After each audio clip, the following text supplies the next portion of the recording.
મિત્રો. આશા રાખું છું કે તમે બધાય મજામાં જશો. ઓકે, તો તમે બધાય જે રીતે જાણો છો કે આપણું ચેપ્ટર રનિંગમાં ચાલે છે. ઓકે, તો હવે આપણે એના નેક્સ્ટ ટોપિક ઉપર જશું, ઉષ્માગતિશાસ્ત્ર નેક્સ્ટ ટોપિક. ઓકે, તો નેક્સ્ટ ટોપિક આપણો છે એન્થાલ્પી. Enthalpy related. એન્થાલ્પી આવશે ને તો એની સંજ્ઞા શું આવશે? H આવશે. શું આવશે? સંજ્ઞા H આવશે. ઓકે, તો હવે જ્યારે પણ એન્થાલ્પીનો ટોપિક આવે ને તો એન્થાલ્પીનું એક સૂત્ર આવે જે હું અહીંયા લખું છું, જે તમારે જાણકારી માટે યાદ રાખવાનું છે કે જે તમને આગળ કામ આવશે. એન્થાલ્પીનું સૂત્ર શું આવશે? H is equal to U plus PV. શું આવશે એન્થાલ્પીનું સૂત્ર? એન્થાલ્પીનું સૂત્ર આવશે H is equal to U plus PV. જેમાં H શું છે? એન્થાલ્પી છે. U શું છે? યાદ કરો, આપણે આગળ ભણી ગયા. U શું છે? આંતરિક ઉર્જા છે. P શું છે? દબાણ છે. V શું છે? કદ છે. ઓકે, આટલી વસ્તુ આપણે યાદ રાખી. તો આ એન્થાલ્પીનું સૂત્ર છે. હવે આ એન્થાલ્પીના સૂત્રમાં આપણે કંઈક મોડિફિકેશન કરવાનું છે. શું મોડિફિકેશન કરવાનું છે? કે ભાઈ આપણે જ્યારે આંતરિક ઉર્જા છે ને U વિશે જાણ્યું હતું ત્યારે આપણે એક વસ્તુ જાણી હતી કે આંતરિક ઉર્જા હોય ને, આંતરિક ઉર્જા એમની ચોક્કસ મૂલ્ય છે ને, ચોક્કસ વેલ્યુ આપણે કાઢી ન શકીએ. આંતરિક ઉર્જાની ચોક્કસ વેલ્યુ આપણે કાઢી ન શકીએ. ઓકે, આપણે એનો તફાવત કાઢી શકીએ. તો આપણે આ સૂત્રમાં મોડિફિકેશન શું કરવાનું કે ભાઈ આની ચોક્કસ વેલ્યુ આપણે કાઢી શકતા નથી, આની આપણે ચોક્કસ વેલ્યુ નથી કાઢી શકતા, તો આપણે એમાં મોડિફિકેશન કરીને એ વસ્તુ કાઢવાની કે ભાઈ delta H is equal to delta U plus delta PV. તફાવત લઈ લેવાનો. તફાવત શા માટે લેવાનો? કેમ કે આપણે જ્યારે આંતરિક ઉર્જાનો શું કહેવાય, આંતરિક ઉર્જા વિશે આપણે જ્યારે જાણકારી લીધી હતી ત્યારે આપણે શું એમાં જાણ્યું હતું કે ભાઈ ચોક્કસ વેલ્યુ આપણે આંતરિક ઉર્જાની જાણી શકતા નથી, પણ એનો તફાવત જાણી શકીએ છીએ. તો આ આપણે સૂત્રને તફાવતમાં લઈ જશું. શું? Delta H is equal to delta U plus delta PV. Okay, હવે આપણે આગળ વધશું. આગળ વધવામાં આપણે શું જોશું કે ભાઈ ડેલ્ટા U વિશે આપણે જોયું હતું. પહેલું આપણે ફર્સ્ટ લો ઓફ થર્મોડાયનેમિક્સ, ઉષ્માગતિશાસ્ત્રનો પ્રથમ નિયમ આવ્યો હતો. ઉષ્માગતિશાસ્ત્રનો પ્રથમ નિયમ શું આવ્યો હતો મિત્રો? Delta U is equal to Q plus W. Delta U is equal to Q plus W. આ આપણો થર્મોડાયનેમિક્સનો પ્રથમ નિયમ હતો. તો આ છે ને થર્મોડાયનેમિક્સનો પ્રથમ નિયમનું સૂત્ર જે આપણે આમાં પુટ કરશું. ઓકે, તો આમાં પુટ કરશું delta H is equal to Q plus W. Okay, plus delta PV એવું આપણે લેશું. ઓકે, હવે આપણે જે રીતે જાણીએ છીએ કે W છે ને, W ની વેલ્યુ કંઈક હોય, W નું કંઈક સૂત્ર આવતું -P external ડેલ્ટા V. શું આવતું? -P external ડેલ્ટા V એવું કંઈક આપણું કાર્યનું સૂત્ર આવતું. તો હવે આગળ મોડિફિકેશન કરતા શું થશે કે delta H is equal to Q, W જગ્યાએ શું કરશું? -P external delta V. Okay, ને પ્લસ અહીંયા ડેલ્ટા PV તો છે જ. ઓકે, ડેલ્ટા PV તો છે જ. આટલી વસ્તુ તો છે જ. શું આપણે કર્યું? સ્ટેપ એક એક જોતા જજો. હાલો હું તમને હાઇલાઇટ કરતો જાઉં એટલે તમને સહેલું લાગે. આને આપણે ઇક્વેશન 1 કહી દીધું. હાલ ઇક્વેશન 1 આને કહી દીધું delta H is equal to delta U plus delta PV. હવે આપણે બીજું ઇક્વેશન શું લીધું? થર્મોડાયનેમિક્સનો પ્રથમ નિયમ, ઉષ્માગતિશાસ્ત્રનો પહેલો નિયમ આપણે લીધો. તો ઉષ્માગતિશાસ્ત્રના પહેલા નિયમમાં આપણે શું જોયું કે delta U is equal to Q plus W. Okay, delta U is equal to Q plus W. Okay, delta U ની કિંમત મૂકી Q plus W plus delta PV. Okay, હવે આ ત્રીજી વસ્તુ શું આવી? W એટલે વર્કનું સૂત્ર -P external ડેલ્ટા V. તો એ આમાં મૂક્યું Q minus P external delta V plus delta PV. હવે આ છે ને ડેલ્ટા PV એનું આપણે મોડિફિકેશન કરીશું. કે સિમ્પલ મેથેમેટિક્સ છે. ડેલ્ટા AB હોય તો ડેલ્ટા AB હોય તો એને આપણે કઈ રીતે કહીએ? A delta B plus B delta A. આવી રીતે આપણે કંઈક કરી શકીએ કે delta AB is equal to A delta B plus B delta A. Okay, તો હવે ડેલ્ટા H હોય તો Q minus P external delta V. અહીંયા શું મૂકશું? A ડેલ્ટા B એટલે પહેલા શું થશે? P delta V plus V delta P પી. ઓકે, આ આપણું કઈક આવું ચોથું ઇક્વેશન થશે.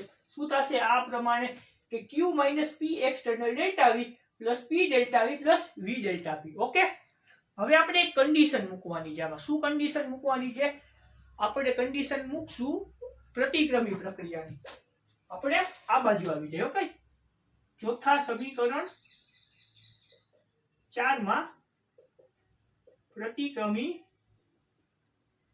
પ્રક્રિયા માટે. ઓકે, સમીકરણ 4 માં પ્રતિક્રમી પ્રક્રિયા માટે તો ડેલ્ટા એચ બરોબર. પ્રતિક્રમી પ્રક્રિયામાં આપણે શું થતું રિવર્સિબલ પ્રોસેસમાં પેલા એ જાણવાનું છે કે આપણે અંદરનું દબાણ છે ને એટલે બહારનું દબાણ એટલે ગેસનું દબાણ કાંઈક હતું ને ઇન્ટરનલ પ્રેશર આ પી ગેસ અને બહારનું દબાણ એ બંને છે ને સેમ થઈ જતા, ઇક્વલ થઈ જતા. ઓકે, તો અહીંયા પણ આ થશે કે આ જો આ એક્સટર્નલ પ્રેશર છે, આ ઇન્ટરનલ પ્રેશર આ બી સેમ થઈ જશે. તો આને હટાવીને આપણે શું લખી નાખશું? Delta H is equal to Q minus P external જગ્યાએ પી ડેલ્ટા વી પ્લસ પી ડેલ્ટા વી પ્લસ વી ડેલ્ટા પી. આવું થયું. હવે આ જો માઇનસ પ્લસ આ ઉડી ગયા એટલે delta H is equal to Q plus V delta પી.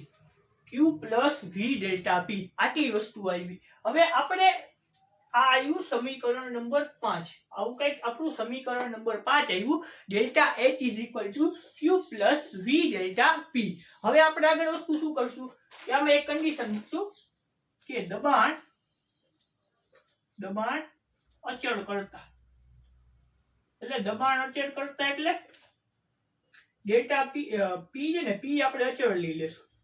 પી અચળ લેશું એટલે આપણે ખબર હોય P2 માઇનસ P1 બે સરખા રહે તો P2 માંથી P1 બાદ કરીએ તો વેલ્યુ 0 આવે. તો આપણે ડેલ્ટા P શું આવી જશે 0, જે આપણે આમાં મૂકશું.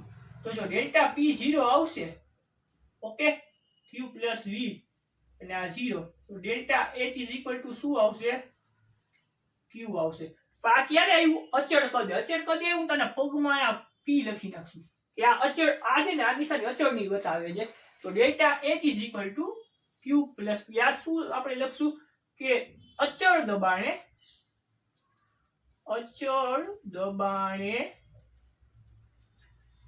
શોષાયેલી ઉષ્મા. આને શું કહેશું આપણે? અચળ દબાણે શોષાયેલી ઉષ્મા. એટલે delta H is equal to Q અને P. કઈ? અચળ દબાણે શોષાયેલી ઉષ્મા. આ છે ને આખું એન્થાલ્પી નું સમીકરણ આવી જશે. શું થશે કે સૌથી પહેલા આપણે એન્થાલ્પી નું સૂત્ર હતું delta H is equal to delta U plus delta P. હવે એ સમીકરણમાં આપણે ડેલ્ટા U ની કિંમત મૂકી first law of thermodynamics. Delta U is equal to Q plus W. Okay, Q plus W plus delta V. આવું થઈ ગયું સમીકરણ. હવે આપણા પાસે W નું સૂત્ર હતું. તમે બધા ભણી ગયા, હું ભણી ગયો. શું? W is equal two P external delta V. લ્યો આમાં નાખી દીધું.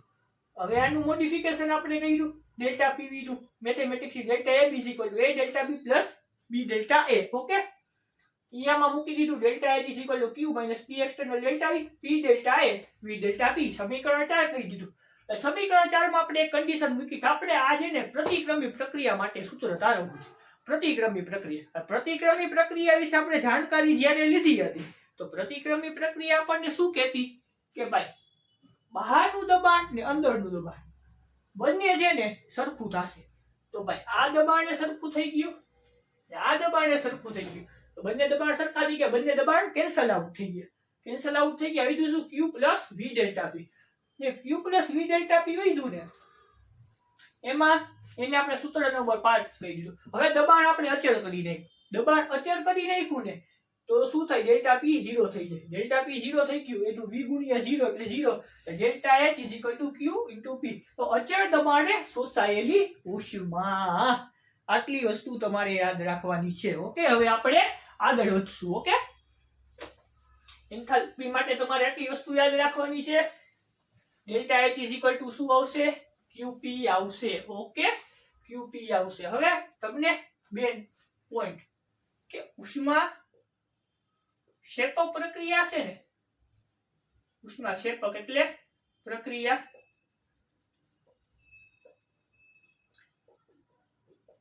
એક્ઝોથર્મિક રિએક્શન ઉષ્માક્ષેપક પ્રક્રિયા આવશે ને, જેમ કે એને કહેવામાં આવે એક્ઝોથર્મિક રિએક્શન, તો એના માટે છે ને ડેલ્ટા એચ એટલે એન્થાલ્પી ની વેલ્યુ છે ને એ તમારે છે ને નેગેટિવ ઋણ લેવાની. ઓકે, અને ઉષ્મા શોષક પ્રક્રિયા આવશે ને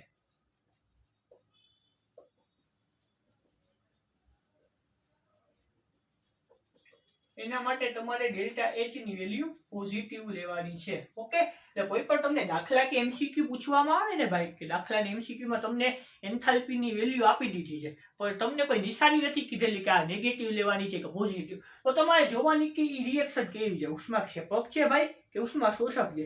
જો ઉષ્માક્ષેપક છે તો તમારે નેગેટિવ લેવાની, ને ઉષ્મા શોષક છે તો તમારે પોઝિટિવ લેવાની. ઓકે, આ બે વસ્તુ તમારે યાદ રાખવાની છે. ઓકે, આપણે એક એક્ઝામ્પલ આગળ લેશું અને એનાથી આપણે આગળ વધશું. ઓકે, જે એન્થાલ્પી વિશે જાણકારી લીધી, ઓકે, એન્થાલ્પી વિશે જાણકારી લીધી એના રિગાર્ડિંગ એક ક્વેશ્ચન લઈને આવ્યું. ડેલ્ટા એચ માં સમતાપી પ્રક્રિયામાં આદર્શ વાયુ માટેનું સમીકરણ તારો. ડેલ્ટા એચ એટલે આપણી એન્થાલ્પી નો ફેરફાર. ઓકે, એન્થાલ્પી લઈ લ્યો ને. સમતાપી પ્રક્રિયા એટલે આઇસોથર્મલ પ્રોસેસ. તો સમતાપી પ્રક્રિયા હોય એના માટે શું હોય? તાપમાન અચળ હોય. તાપમાન અચળ હોય ને તો ડેલ્ટા ટી શું થઈ જાય? 0 થઈ જાય. કેમ કે delta T is equal two T2 minus T1, એટલે બે ની વેલ્યુ સેમ હોય તો આ 0 થઈ જાય. ઓકે, અને આદર્શ વાયુ માટેનું સમીકરણ તારો. ઓકે, તો સૌથી પહેલા શું થઈ જશે? આપણે ડેલ્ટા એચ એટલે એન્થાલ્પી માટે કીધું છે, delta H is equal to delta you plus delta PV. Okay, અથવા તો આને આપણે પી ડેલ્ટા વી તરીકે પણ લખી શકીએ. આ લ્યો પી ડેલ્ટા વી. આપણે સમીકરણ નંબર 1 કહી દેશું. આપણે એન્થાલ્પી નું સૂત્ર કીધું, આપણે એન્થાલ્પી નું સૂત્ર લઈ લીધું. હવે આપણે સમતાપી પ્રક્રિયામાં આદર્શ વાયુ માટેનું સમીકરણ. તો પેલા આદર્શ વાયુ સમીકરણ શું થશે? કે આદર્શ વાયુ સમીકરણ, આદર્શ વાયુ સમીકરણ શું થશે? ભાઈ પીવી બરાબર nRT. પીવી બરાબર nRT એ કંઈક આદર્શ વાયુ સમીકરણ થશે. ઓકે, તો delta H is equal to delta U plus, હવે પીવી બરાબર nRT લઈ લઈએ. ઓકે, તો આપણે P ડેલ્ટા V છે તો nR ડેલ્ટા T લખી શકીએ ને ભાઈ? nR ડેલ્ટા T લખી શકીએ. ઓકે, તો આપણું આ સૂત્ર નંબર 2 થઈ જશે. શું થઈ જશે? Delta H is equal to delta U plus nR delta T. Okay, આટલું થશે. હવે આપણે અહીંયા શું કીધું છે કે આદર્શ વાયુ મૂકી દીધું. સમતાપી પ્રક્રિયા, સમતાપી પ્રક્રિયામાં શું હોય? તાપમાન અચળ હોય. તાપમાન અચળ એટલે T2 ની કિંમત એ સરખી, T1 ની કિંમત એ સરખી. અંતિમ તાપમાન ને પ્રારંભિક તાપમાન બે સરખું. તો અંતિમ ને પ્રારંભિક એકબીજામાંથી આપણે માઇનસ કરી નાખીએ. અંતિમ ને પ્રારંભિક બંને આપણે એકબીજામાંથી માઇનસ કરી નાખીએ તો ડેલ્ટા ટી શું થઈ જશે? આપણું ડેલ્ટા ટી આપણું 0 થઈ જશે. તો હવે આપણે અહીંયા ડેલ્ટા ટી ની કિંમત 0 થઈ જશે. તો delta H is equal to delta U plus nR delta T is equal two અહીંયા ગુણ્યા 0. હવે આ પદ nR ગુણ્યા 0 થઈ જશે. ઓકે, તો આખું પદ 0 થઈ જશે ને ભાઈ? Delta H is equal two શું થઈ જશે? Delta U plus 0. એટલે આપણે શું લખશું? Delta H is equal to delta U આટલું લખશું. હવે જો તમે બધા જાણતા હોય ને તો જ્યારે આંતરિક ઉર્જાનો ટોપિક લેવામાં આવ્યો હતો ત્યારે મેં તમને એક વસ્તુ કીધું હતું કે જેને તાપમાન હોય ને, તાપમાન એટલે ટેમ્પરેચર એ છે ને આંતરિક ઉર્જા છે ને, આંતરિક ઉર્જા. ઓકે, આપણે એક વસ્તુ જાણી હતી. શું? આંતરિક ઉર્જા છે U, એ કેનું ફંક્શન હોય? તાપમાનનું ફંક્શન હોય. એવી વસ્તુ આપણે જાણી હતી. આંતરિક ઉર્જા છે ને તાપમાનનું ફંક્શન હોય. જેમ અગર જો તાપમાન તો આંતરિક ઉર્જા છે. આપણે શું છે? તાપમાન છે તો આંતરિક ઉર્જા 0 થઈ જશે. ની છેલ્લી કિંમત શું આવશે? 0 આવી જશે. ઓકે, તો કોઈ પૂછે ડેલ્ટા H સૂત્ર સમતાપી આદર્શ સમીકરણ રાખીને એડ કરી delta H is equal two 0. કઈ રીતે? પહેલા આપણે લઈ ડેલ્ટા H નું સૂત્ર. Delta H is equal to delta U P delta V. હવે આ સમીકરણ આપણે હતું પીવી બરાબર એનઆરટી. ઓકે, પીવી બરાબર હવે આપણે ખબર છે કે સમતાપ ક્રિયા હોય તો ડેલ્ટા ટી 0 થઈ જાય, કેમ કે તાપમાન અચળ હોય. તો ડેલ્ટા ટી 0 થઈ ગયો, આ 0 થઈ ગયો, તો delta H is equal to delta you plus NR ગુણ્યા 0. Delta H is equal to delta you plus 0. આટલી વસ્તુ થઈ ગઈ 0. ઓકે, હવે delta H is equal to delta you. તો હવે આપણે શું જાણતા કે તાપમાન છે, તાપમાન ઈ અને આંતરિક ઉર્જા બંને એકબીજાના ફંક્શન હોય. તો બંને એકબીજાના ફંક્શન હોય તો તાપમાન 0 થાય તો આંતરિક ઉર્જા 0 થઈ ગઈ. તો આંતરિક ઉર્જાનો તફાવત 0 થઈ ગયો, તો ટોટલ ડેલ્ટા એચ 0 થઈ જશે. ઓકે, તો આજના માટે આટલું ઘણું. Okay, thank you.